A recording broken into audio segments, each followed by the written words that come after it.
to Breaking the Grade.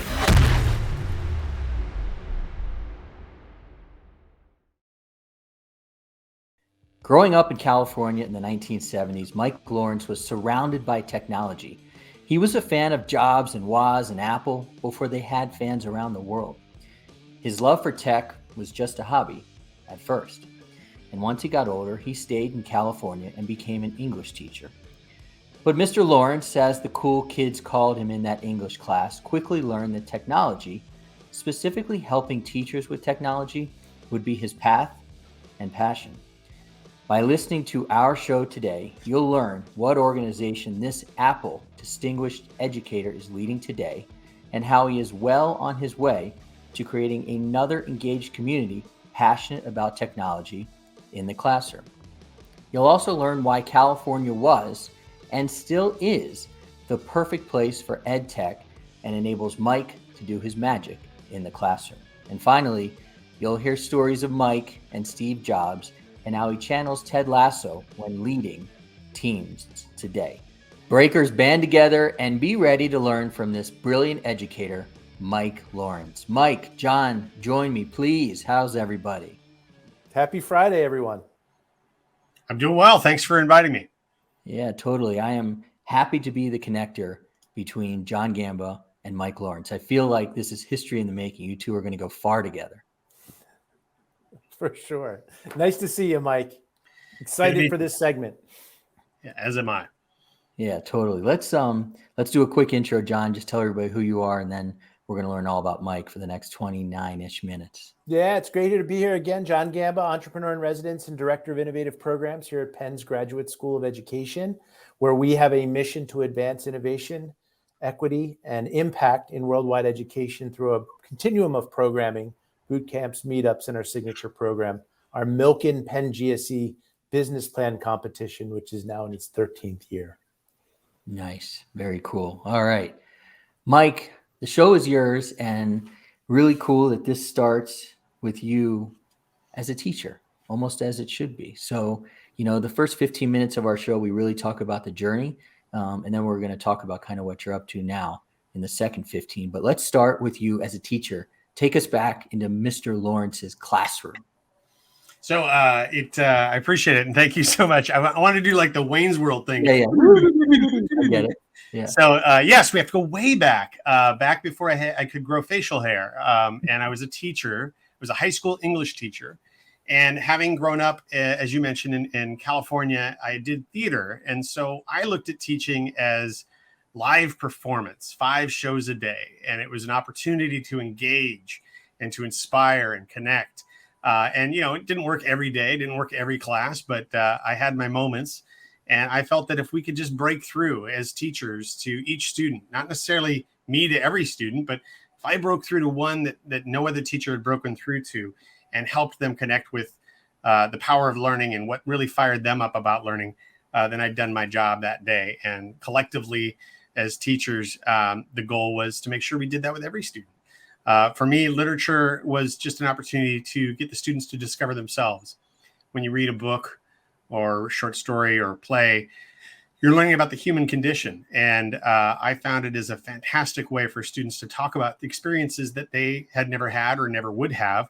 And for us as a class to discuss it further and just go from there. So that was the first draw. Here was an opportunity to talk about something that I love, help students discover themselves, discover their voice, and at the same time do it all within the context of 5 shows a day with the students that I worked with. So it was a great place, an amazing opportunity, and I was able to pull together so many things that I loved. And of course, part of that was technology. I was using technology there in the classroom early on. Back in the days that we still had bowling alley technology and we were using overhead projectors, I saw this device that you could connect and put on top of a projector and connect a computer to. And all of a sudden it was this old school sort of, LCD projector. And all of a sudden my computer screen was up on the wall. And then I realized, wow, we could really go crazy with some of this stuff. And everything every year got cheaper, better, faster. And I loved the fact that technology sort of helped enable students to engage with the curriculum in ways that they hadn't been able to before, or at all. In some cases, students were finally open to engaging the curriculum because of technology. Special needs students, for instance, students that were disengaged from school until you handed them a device. A number of different things that I really loved about the power of technology sort of hooked me early. Right. And that's great. And so you've got the students getting hooked. What about the teachers? Because, you had to get them hooked too. How hard was that? So that was interesting. It's like a bell curve. There's early adopters, there's innovators, there's folks that are tech hesitant, I referred to them as. There's tech curious, which were sort of just nudged ahead of them slightly.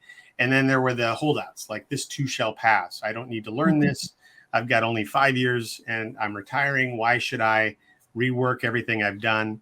The other thing that I saw, which was interesting, was this almost defensive and personal reaction when you would go in and say, hey, how about using this tool or this device or this resource?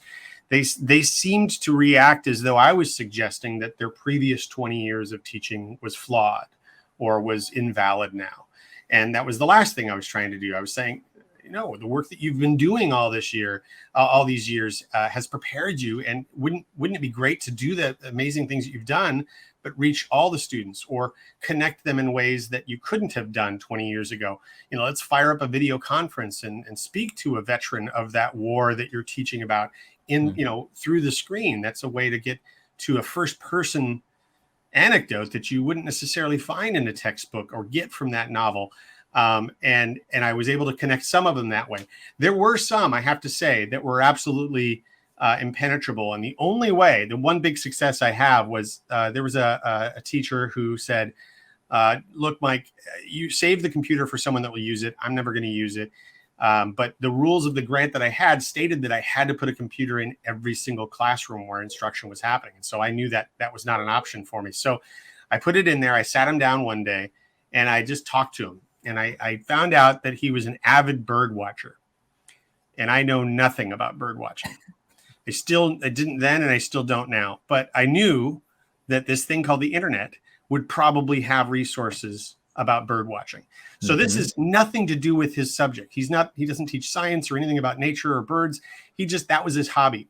And so I sat down with him and I said, well, hey, let's look and see what they've got on the internet about bird watching. And we found a couple of things. And he goes, oh, I subscribe to that magazine. And I go, oh, they have a website. Let's click on that. And so I click on that and we look through it. He goes, oh, yeah, they had that great article about that. And so soon enough, he pushes me physically out of the way and puts his hand on the mouse. And I just sort of stepped away and I thought, okay, he's interested in something. Again, I knew it was a step. It wasn't him using it with his students. It wasn't him even using it to put his grades in, but it was a step in the right direction.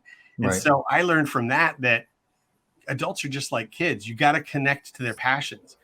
And he wasn't passionate about using technology with students or using technology for grading, but he was passionate in this case about bird watching. And so sure enough, I found a couple other things I could hook him into. I got him to play a few video games just to get his mousing skills a lot better because he had no experience with it. And then sure enough, I went by, checked in on him there and there. And then students were actually sitting down and using the computer and studying the actual curriculum that he taught. It took a longer path for him, but it took patience. If I had been hardcore, no, you will learn this and I'm going to teach you Word and PowerPoint, he would have totally shut down. But in that moment, for whatever reason, I paused and I asked him what he was interested in and followed that passion. So you're saying, Mike, that ornithology is not a core component of the next generation science standards in California? It wasn't then. I think it clearly needs to be, obviously. So as I'm looking at your bio, it screams deeper learning movement. We use that here at Penn's Graduate School, where we're moving from rote memorization and sort of the sage on the stage to the guide on the side, and just really trying to rethink how we approach teaching and learning. And you've got it all, 21st century skills, project-based or problem-based learning. A lot of that is sort of filtered through your background and your bio. Tell us about what leads to a more engaged learner from your experience in working in your 21st century classrooms in the progressive environments of California schools. How do we ensure that students are more engaged? It's a great question. And I think it comes back to great teaching. If you find a way, in sort of like the last story, hooking with their passion and buying into something, they will jump in and they'll want to learn. They will want to learn more. One example I use are Legos, right?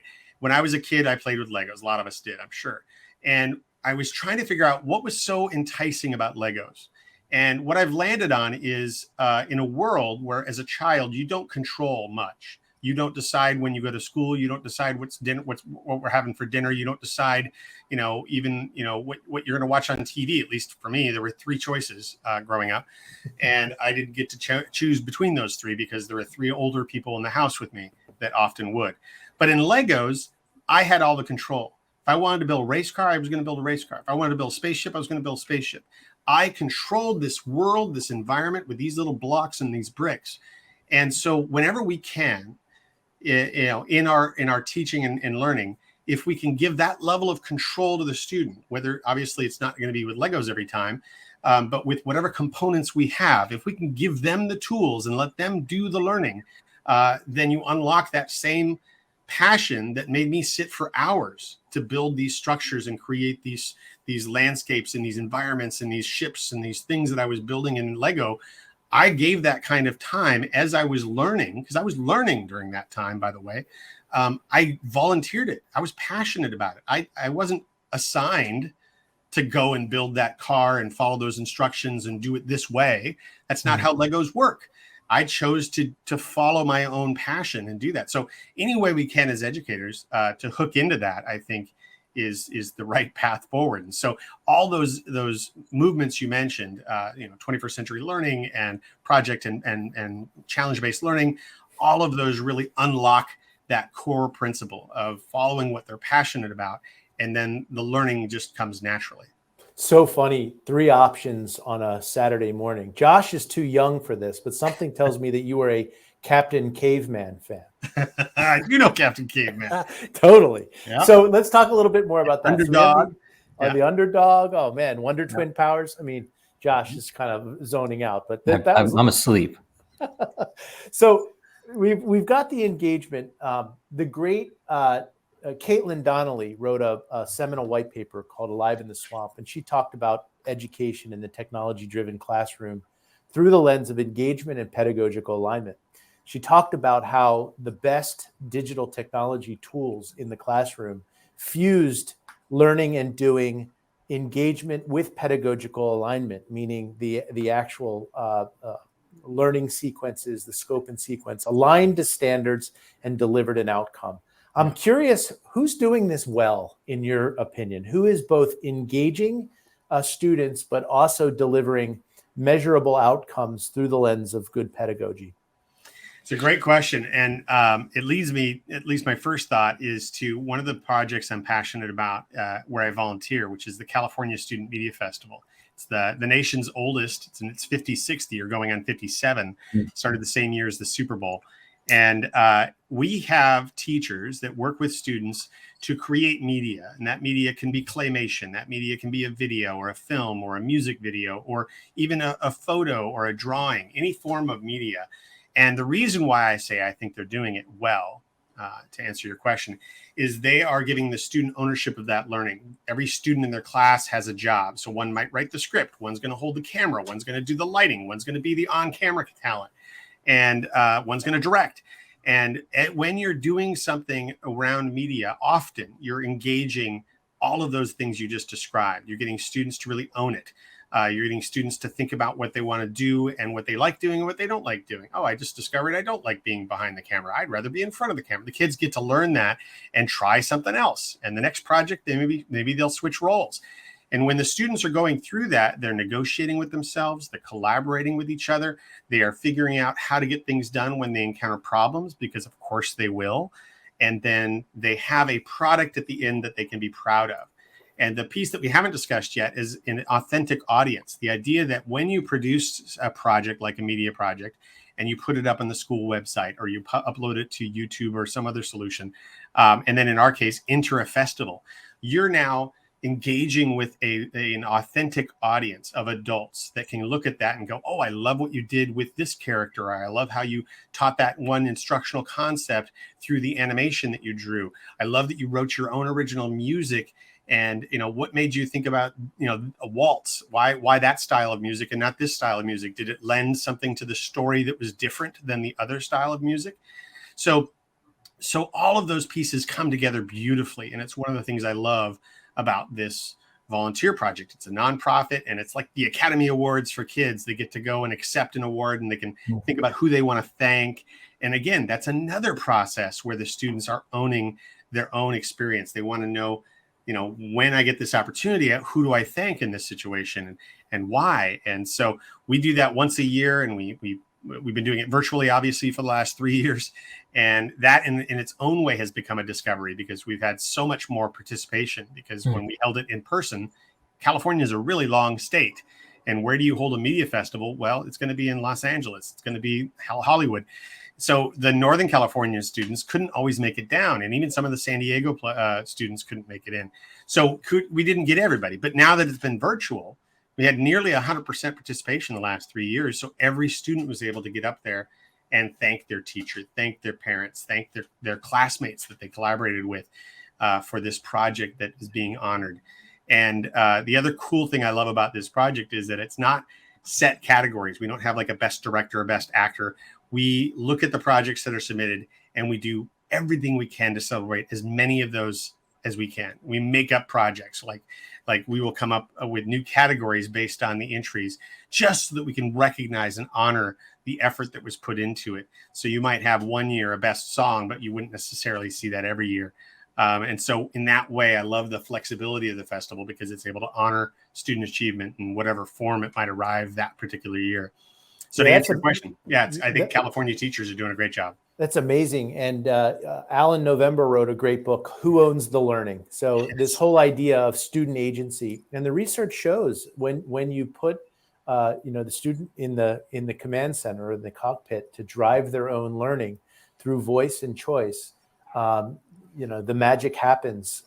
And I'm a believer in that. We had a similar program that I worked on in Southwest Florida through the African Caribbean American Center called Me Videos, where we had students actually do their own documentaries about themselves. They learned about cameras. There was digital literacy. There was writing prompts. There was ELA, all embedded. But at the end of the day, they got to tell the story about themselves. Yeah. And we had their parents come in, walk down a red carpet where they unveiled and they presented their Me videos. And it was cathartic. These students were finally able to talk about themselves, celebrate their rich history and heritage, and learn a lot along the way. And it's amazing. We're starting to see some of those students who came from underrepresented communities now start thinking about in their high school, college, and career tracks that they want to move into digital literacy and media literacy and media skills in their college and career tracks. It's magical to see when it's relevant and when they're in control and they're driving the learning. So I appreciate that story and relate to it with another anecdote on the East Coast. Yeah. We're talking a lot about movie stars. I want to talk about rock stars. I want to talk about rock star teacher camps. I want to get us back to a little bit to Mike's story, and you told me a story about the rock star teacher camps and even how you kind of came to that name. So can you get us to the next step in your journey? You bet. Yeah. So I left the classroom, went into administration, and managed or coordinated technology for the county of Orange here in California, about 500,000 students, about 30 districts, and ran professional development. And in that, learned a lot about how to offer ed tech professional learning to my colleagues. And in that process, got to meet a whole amazing crew of educators that were out there innovating, doing great things, and had an open mind towards trying out new tools, knowing that they will likely fail in some circumstances, and celebrating that failure and learning from it. It was that time frame when I became an Apple Distinguished Educator, in fact. And we actually did an exercise where every time someone made a mistake, they flubbed a word or they dropped something or they couldn't get a slide to advance, we'd all celebrate. We just raise our hands and cheer because it was a learning moment. But only if you make it a learning moment, only if you give yourself an environment where it's safe to fail. and learn from that and grow. So I built myself this network countywide. Soon enough, it became statewide, and I started getting involved with this organization called CUE, and CUE stands for Computer Using Educators. And a couple of board members encouraged me to apply for a newly opened spot as its executive director. I thought they were out of their mind. Here I am, some third-tier county guy, and they said, you should go for it. And I interviewed, the board liked me, and I got the gig.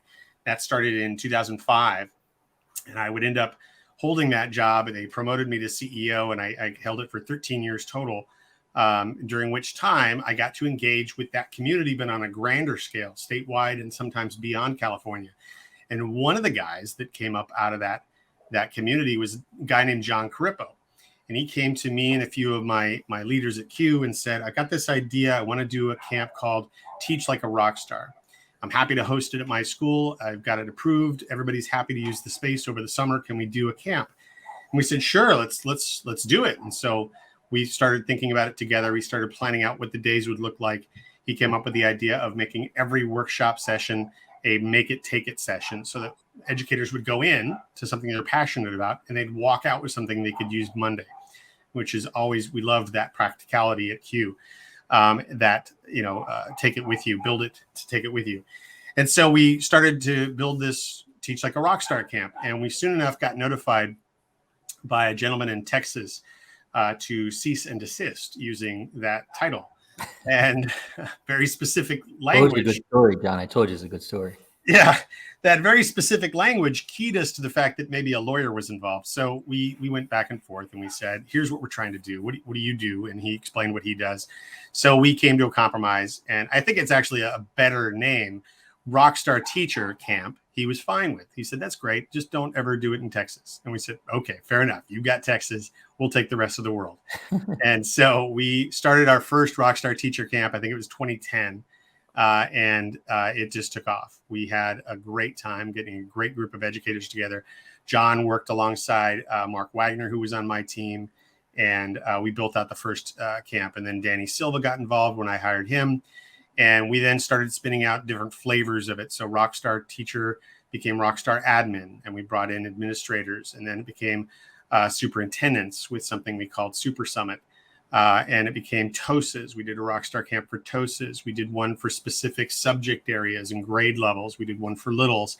And it just got on its life of its own. And we started doing Rockstar camps all over. We did one in Michigan. We did one just different places across the country. And what it did is it unlocked a lot of teachers that were like me, sort of in a silo when I was teaching. I felt that I was just this crazy one in my own room doing goofy things until I discovered a community beyond my classroom and beyond my campus that were trying to do similar things and succeeding and failing along the way and celebrating those failures. And so we just banded them together under the umbrella of CUE.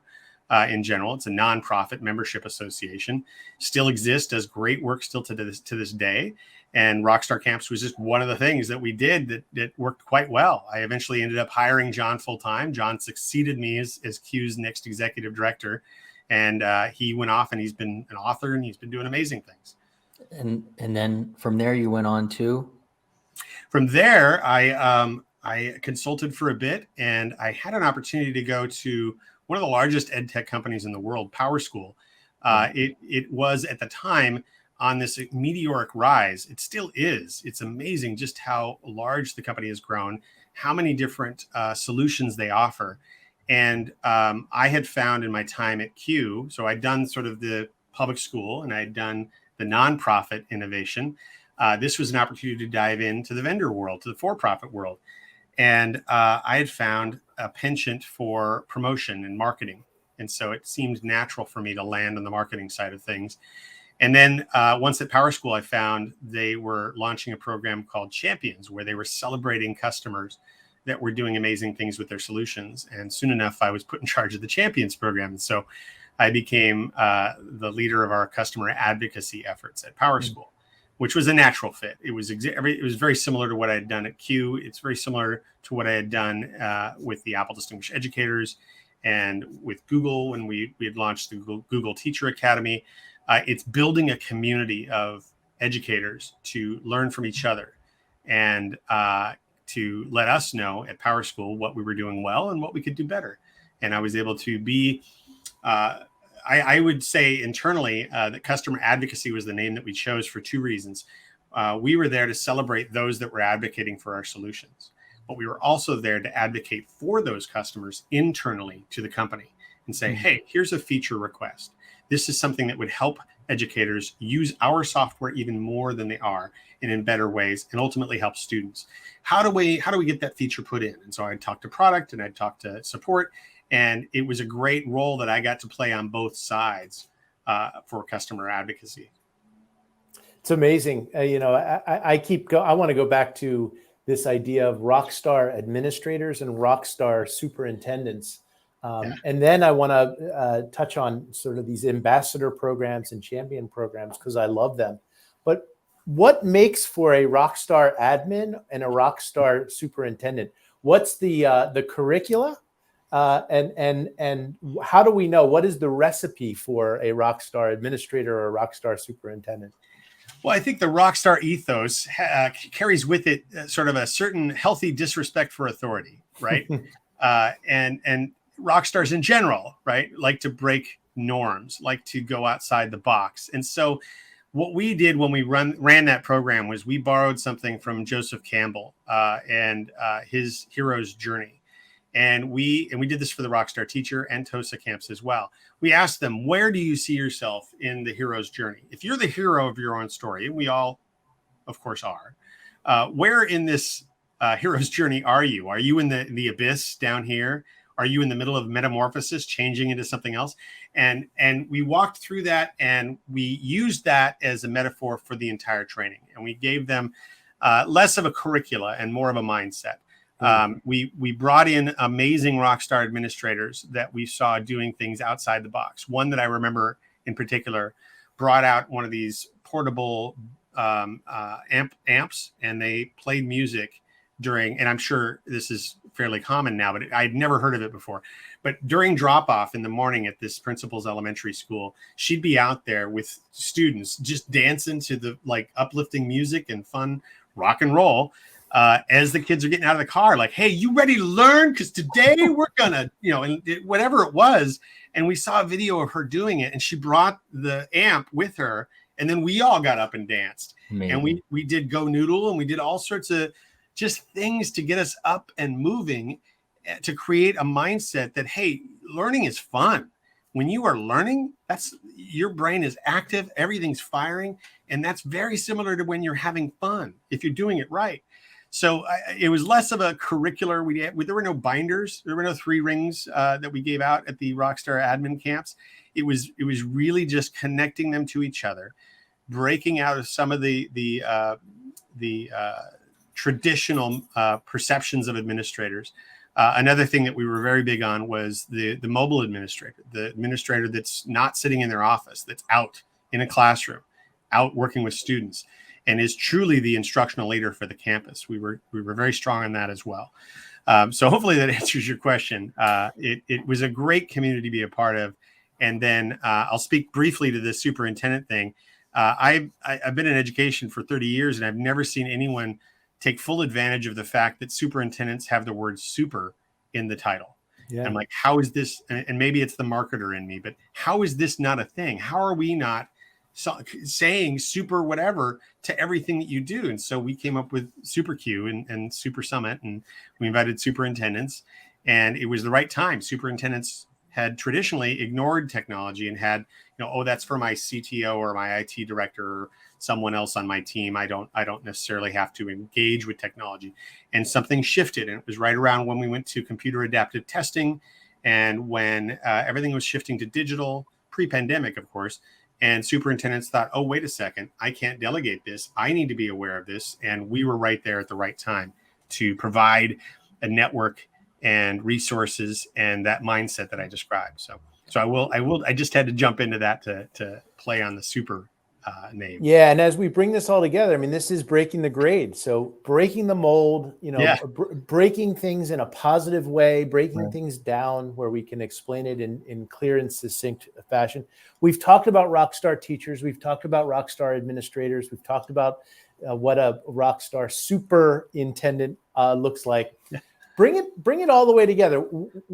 A lot of our audience members are fascinated by this idea of a rock star teacher who teaches through the lens of the deeper learning movement and really walks the walk on student agency.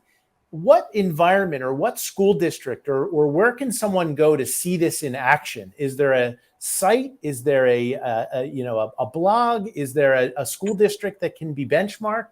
Where can we see this all personified? Before you answer that, because I was basically going to ask this question similar to John.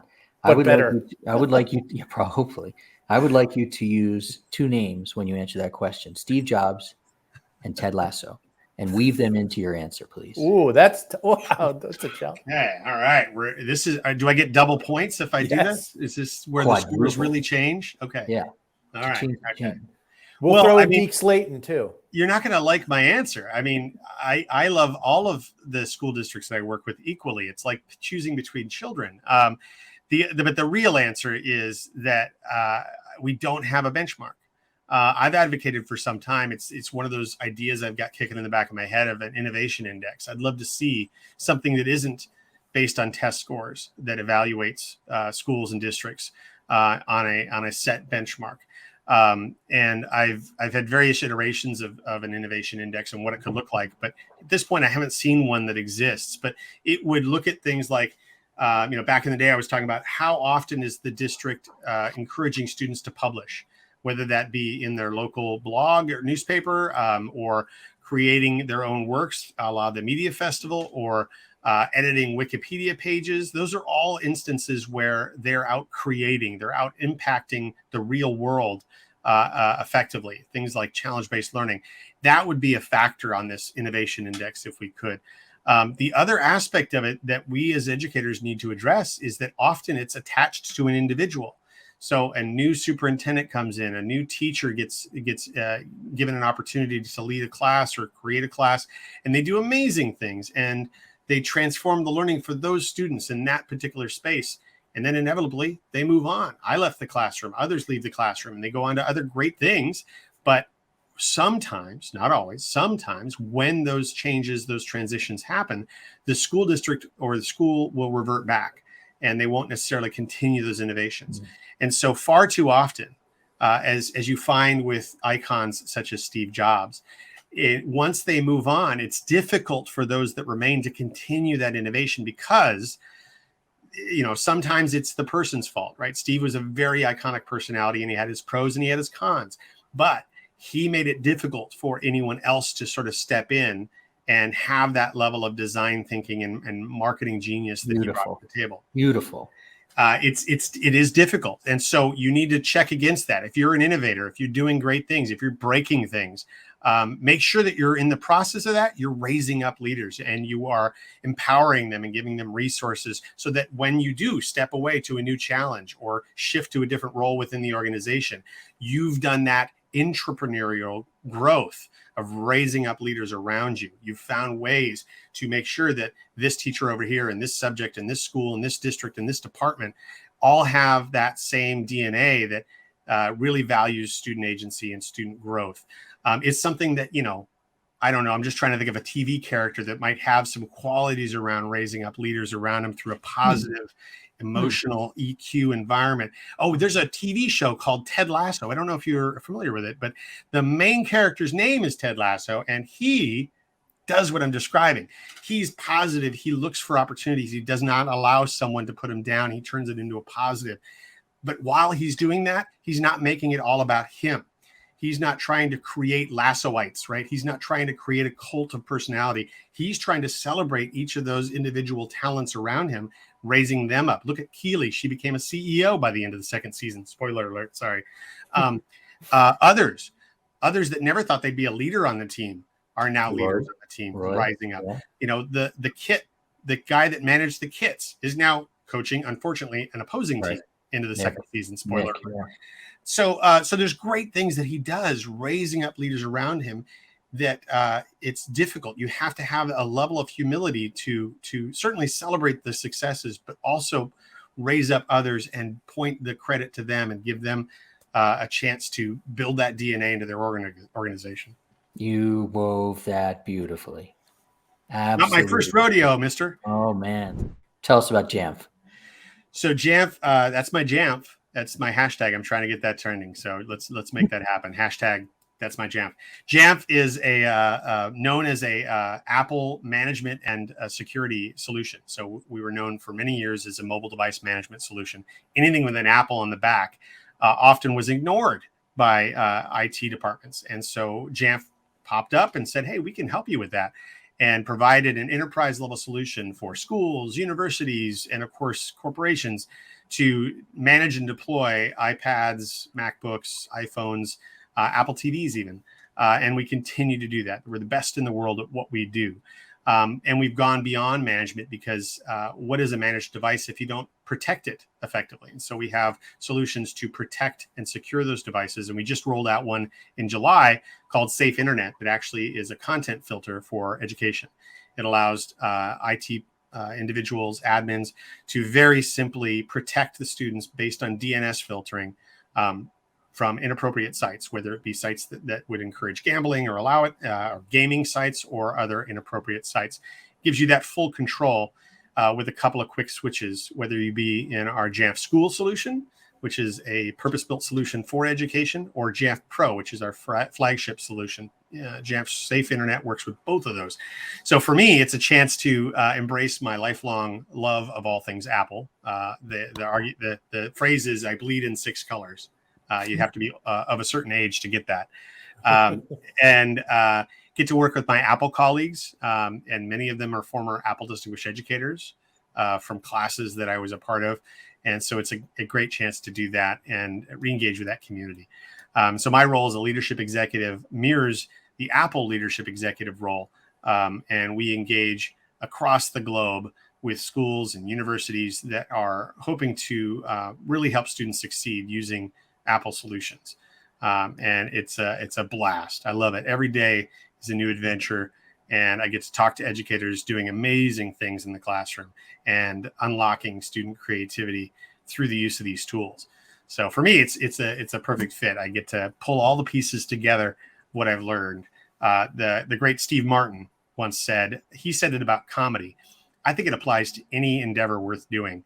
And it is, you will use everything you ever learned in comedy, he says. I think it's true of any job that you get that really is the right job. And I feel like I'm using equal parts teacher and administrator and tech director, and back in my early days as a performer, putting all those pieces together to the work that I'm doing to help students succeed with Apple. The great Michelangelo once said, if you only knew how hard I worked at my craft, you wouldn't be so surprised at what I created. And I have to say, Mike, I think about that when I think about you, how hard you've worked at this, how hard you've worked with teachers, administrators, superintendents, how hard you've worked at your craft inside the deeper learning movement to really put students first and really drive outstanding achievement through the lens of the deeper learning movement and putting students first and at the center of their own learning. So thank you so much for what you've done, what you're doing. And Innovation Index, let's talk more about that. You will see that I wrote this down in that circle. It says break index. So I'm thinking of a breaker index for this show. So we've got something on the heels of Mike. Hey, that's the first time I've ever been compared to Michelangelo. I will accept that. Thank you. Yeah. Well, think about this show. We had Ted Lasso. We had Steve Jobs, Michelangelo, Steve Martin. We have really. I snuck in Deke Slayton too. I know you heard that. Joseph Camp, right? We got a lot there. And so this was a great show. And in the process of this show, like the breakers that we are, we basically broke the whole format. We went way past where we should. And that's all good because it's our time and it's our show. So why the hell not? And I appreciate Eileen and Jean in the background for hanging on and always helping us out. So that's it for this show. It's a Friday afternoon. Everybody deserves a break here. Let's all get one. Mike, thank you for joining us. It was a lot of fun. We'll be in touch because there's a lot for us to do, including thinking about the Innovation Index. To be continued. I love it. Thanks, guys. Great conversation. Thanks for listening, Breakers. Next time on Breaking the Grade.